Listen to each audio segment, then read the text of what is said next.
Good afternoon, good afternoon, good afternoon.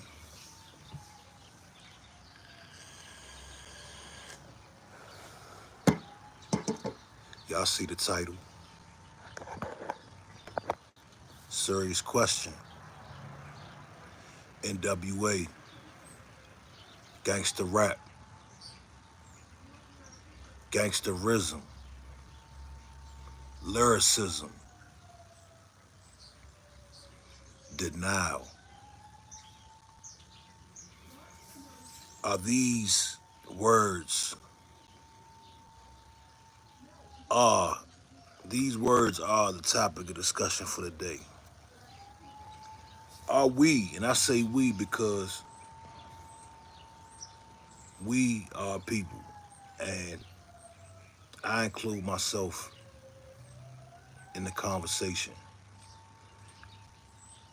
I made a couple videos about this topic of NWA, and it all started off with the special ed back and forth with some of the West Coast artists. And I want to take a minute, man, because I've been getting some comments and I've been seeing other people commenting. And I told y'all on the first video that I was going to wait, or I was going to come back when Ice Cube responded. I was going to come back when other people chimed in, because again, the conversation is being had right now and it's being talked about and it's brewing and it's getting bigger. And please feel free to leave a comment, and I will try to get to your comment and I will try to answer it, or, you know, expound on it.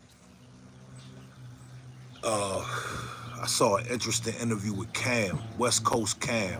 I'm not sure if you're familiar with West Coast Cam. He was a conscious rapper. I think he had a couple gangster songs too. I know he did go at Ice Cube real heavy. That was my song. Whoop Whoop was my song. But he had a very interesting interview, and he was not holding any punches. He's not playing politics. He's being forthcoming about the topic. I'm asking the question to y'all. Are we in denial about the music being an influence on our youth, on our people as a whole, but more specifically the youth? That's the question, man. Are we in denial? Because you cannot say that the music is influential and at the same time say that NWA was not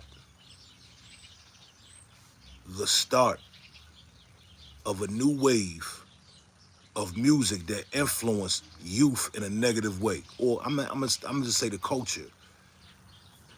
You can't say both. Which one is it? Is it going to be the music is not influential? If you say the music is not influential and it had nothing to do with the shape and the direction that the culture went in and that it's going in, then that's valid. But you can't have it one way or another. I think first we need to get to the bottom of it. Is music influential? I've actually saw people say that music is not influential, that the music is not an issue. I'm not going to say it is the only issue, because that would be ridiculous. We know the white corporate structure is funding these young black men to rap about destruction. I am complicit. I shoot videos. I'm complicit. I'm not speaking as an outsider. I'm not speaking as somebody looking down. I'm speaking as somebody that's in the culture. I'm speaking as somebody that was a product of the culture. And I'm speaking as somebody who has been concerned for a long time. I've seen a lot of people I respect.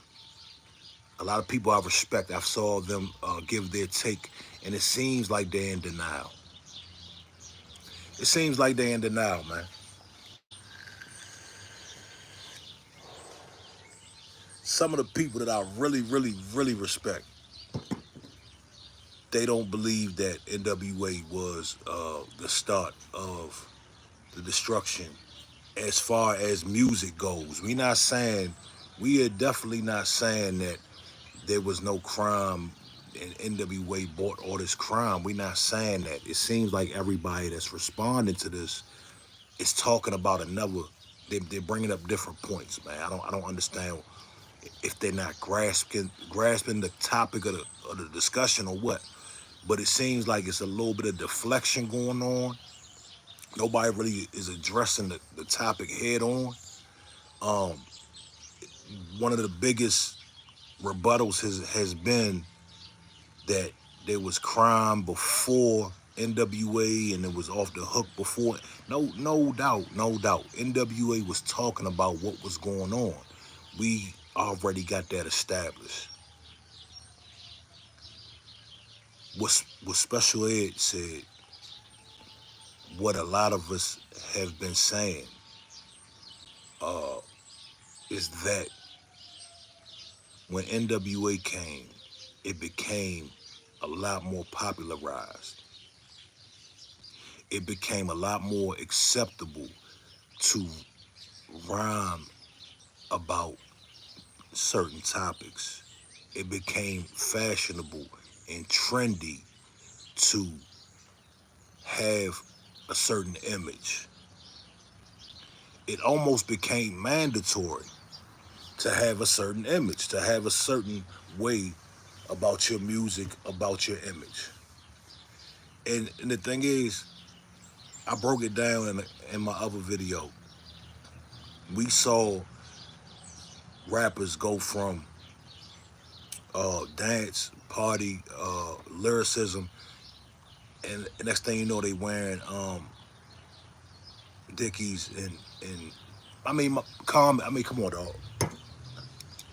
Y'all act like Common didn't make the song "I Used to Love Her."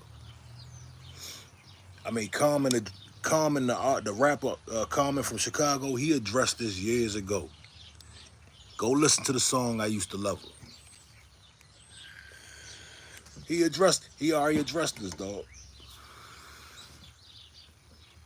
He broke it down very thoroughly. The stages that hip hop has went through, right? So again, are we in denial, man? What's really going on? Grown men, such as myself, uh, we're having a hard time looking at the impact that NWA had. We're not blaming. Now, nobody's blaming NWA. Nobody's blaming Dre, Ren, Q, Yella, Easy. They were young black men trying to make a way, trying to make music, trying to feed their family, trying to be successful. We would never ever hate on that. But what we're saying is that at some point, the powers that be, it seems, realize the power and the impact that that music had. My brother from Poor Righteous Teacher, damn, his name escapes me, dog. I'm getting old, forgive me. Uh, he broke it down. Did he not? Poor Righteous Teacher, my man. I forgot his name. But anyway, uh, it's been broken down many, many times, man. Somebody left a comment and talked about what they say. They said that Redman, they said something about Redman. They said Redman was a gangster rapper or something like that. All right, cool. All right, let's put that on the table. Redman was not marketed as a gangster rapper. Let's just keep it real. Yes, there was hardcore lyrics existed from probably day one. Um, but Redman was not marketed as a gangster or a gangster rapper. New Jersey wasn't marketed as it wasn't marketed for its crime at that time period. You know, they didn't highlight the stolen cars at that time period. It probably wasn't until the movie came out, New Jersey Drive, where we saw people outside of Jersey saw that demographic.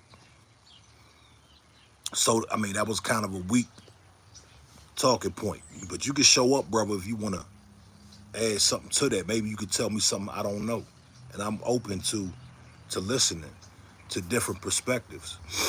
Um, yeah, nobody's blaming the group members. I think at some point they realized that, yeah, this thing is big. We do have influence. I mean, I remember back in the day, it was somebody getting shot at a concert all the time. Even to this day, you can't get a venue. You got to have certain insurances to get a venue for a rap act. Most of these venues still to this day will not book rap acts, and if so, you got to have a special insurance for it. So I asked the question: Are we in denial? Are we too cool? Are we too prideful? Um,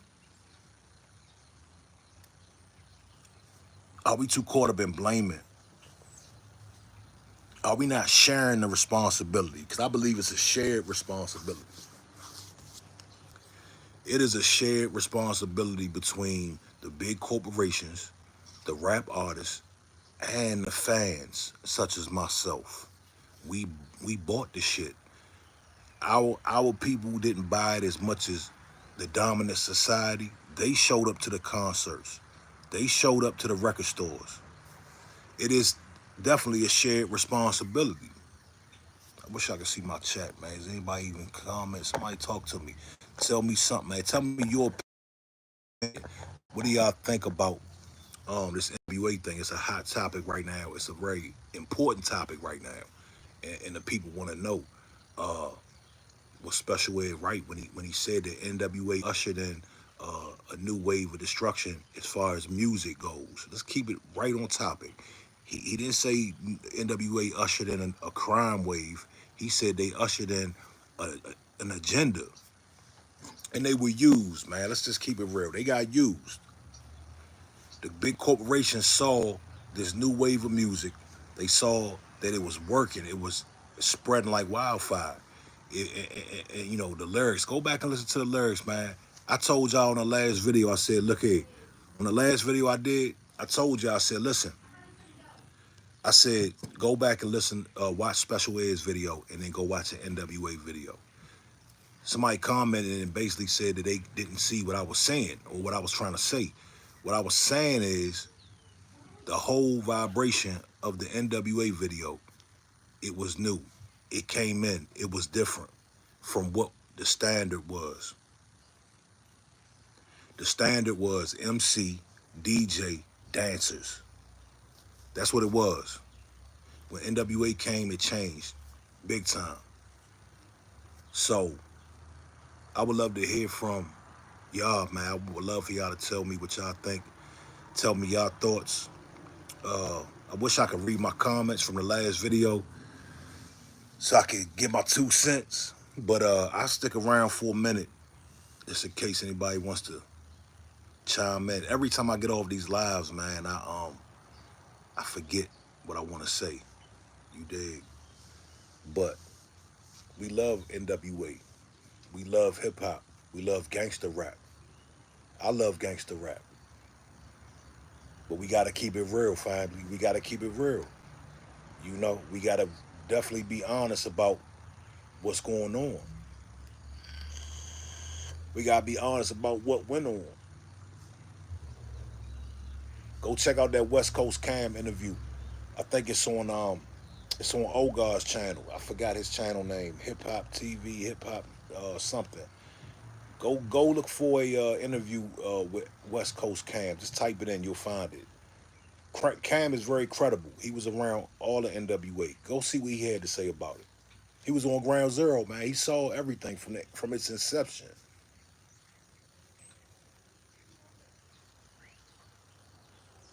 The art form of gangster rap mutated into something crazy. This is my perspective. If I'm wrong, tell me I'm wrong. But it mutated into something big and crazy, and it went out of control. But I can get on camera and I can say, I'm gonna kill you, I'm gonna sell crack, I got kilos.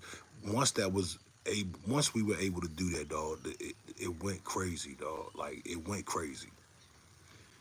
When I go to the let me drop y'all something off before I leave. Let me hit y'all in the head with some jewels real quick because there are people out there who believe that music is not influential. When you go to church on Sunday,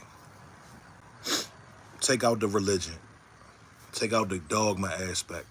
When you go to church on Sunday, right, and you go up in there and you try to change your life and you feel like you want to turn your life over to religion. You walk in that church and they play that song and them organs is going and them people singing, you know, the choir singing and they hitting them notes. You mean to tell me you never cried before? You mean to tell me you never shed a tear in that joint? The music, the vibrations, the organs, everything it evokes emotion. It evokes emotion. You mean to tell me when you go to the gym and you turn on that 50 Cent, for me, I might turn on some 3 6 Mafia, or I turn on some real high energy music. You mean to tell me that's not influencing you? It absolutely has an influence on you. Absolutely. If you want to go to sleep, if you want to go to sleep, you can go on YouTube and you can find all kind of sounds, music, sound bites that will help you go to sleep. Whether it's the sound of the ocean, whether it's the sound of a fireplace, you turn those frequencies on, you turn that sound on to change your mood. When you had that young lady over or that young man and it's time to kick it, what do you turn on? To create the what? The mood. You turn on that Isley Brothers, that Jodeci, that Chris Brown. That's what you turn on, right? When it's time to, if it's time to go to war, man, if it's time to go put in some work, what are you going to turn on? Are you going to turn on Jacquees? Of course not. Of course not. You're going to turn on the hardest gangster rap you can find to psych you up, right? So let's cut the crap, man. We already know that music is very influential. When a child is 12, 13, 14, 15, their brain hasn't even developed yet. It hasn't even developed all the way yet. They're extremely uh, easily influenced by their surroundings and their environment. So if you put a child that his or her brain has not fully developed, and you put headphones or nowadays AirPods, put AirPods in their ear at 7 in the morning before they go to school, and you turn on that King Von before they even eat breakfast.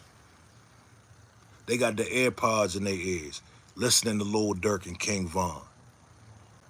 7 in the morning, they on their way to the bus stop. You mean to tell me that is not getting into their subconscious? You mean to tell me that's not going to influence them some way, shape, or form? How do we get to the King Vons? Who was the first King Von? Who was the first Little Durk? What genre is that? That's gangster rap, man. We've lied to ourselves long enough, man. Now the conversation is being had. At some point, these major labels, and we just heard it, bro. We just heard Ebro.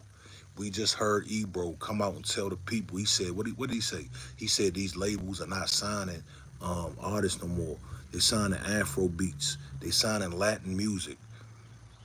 That's what he said. I don't believe it 100%. I believe there's some truth to that. Um, because I believe gangster rap will always be here. And I'm not mad at gangster rap, but it needs to be put in its proper place. It does not need to be the standard of music. It does not need to be promoted to kids. when we grew up, man, you had to go to a certain section. That thing had a big parental advisory sign on it. And I think NWA ushered that in. I think they are the ones that started, or because of their lyrics, they had to put those on there. But we had a variety. We had a variety of different musics. Is there a variety of different music today? There's a small variety. I mean, you got J. Cole, Kendrick, even Drake. We got Drake. You know, he's gonna tell you, he's gonna give you some gangster lyrics too. He's gonna tell you how he's gonna spin, right? How he's gonna put in work, and how much of a savage he is. You know, other than that, it's not much. It's not much. Not many categories you can go to.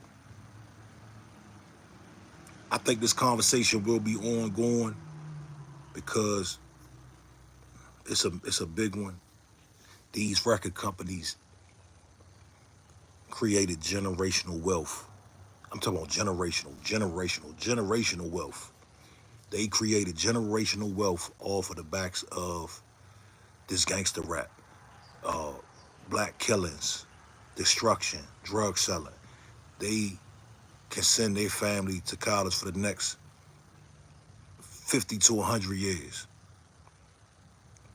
They knew what they were doing. Let's keep it a buck, man. Now the question, I mean, if you agree with that, now the question is, where did it start? What made it popular? If NWA would have flopped, do you believe that there would be as much gangster rap as it is today? No. No. They ushered it in. Tell me I'm lying. If I'm lying, I'm flying. But I respect everybody's opinion. I'm open to hear all opinions, all perspectives, because that's all I have is my perspective. Okay, I'm not an expert. Uh, I'm just somebody that watched, somebody that was born in 1980. My first record that I bought was Rob Bass and DJ Easy Rock. It Takes Two. That was the first record I bought. Then I bought Public Enemy. It Takes a Nation of Millions. That was the first album I bought. Then I bought MC Hammer. Right? Yeah, I bought MC Hammer. Then I bought the New Jack City soundtrack. And then shit, I can go on and on and on, man. You know, we bought records back in the day. We bought tapes. We bought a lot of tapes, man. Kemp Mill. We go down to Kemp Mill and buy a bunch of tapes, singles, things of that nature. But I lived it, man. I witnessed it. I was here. I had a front row seat. Let's keep the discussion going, man. Leave a comment. I appreciate everybody tapping in with me. Come back through. I don't have a big channel, but we here, man. I'm open to having discussions and debates. You want to hop on, you can hop on as well. But we gonna make this thing do what it do. I gotta get to work, man. I got a shoot tonight in Virginia. I have a shoot tomorrow in Frederick, Maryland, and then I gotta be in Hagerstown for another shoot after Frederick. So I got a busy weekend. Let's go get some money. Let's pay some bills. All my money going straight to bills. So I'm not too happy, but it is what it is. I'm grateful that I'm able to pay my bills today. Appreciate y'all, man. Y'all have a good day. All right? Peace.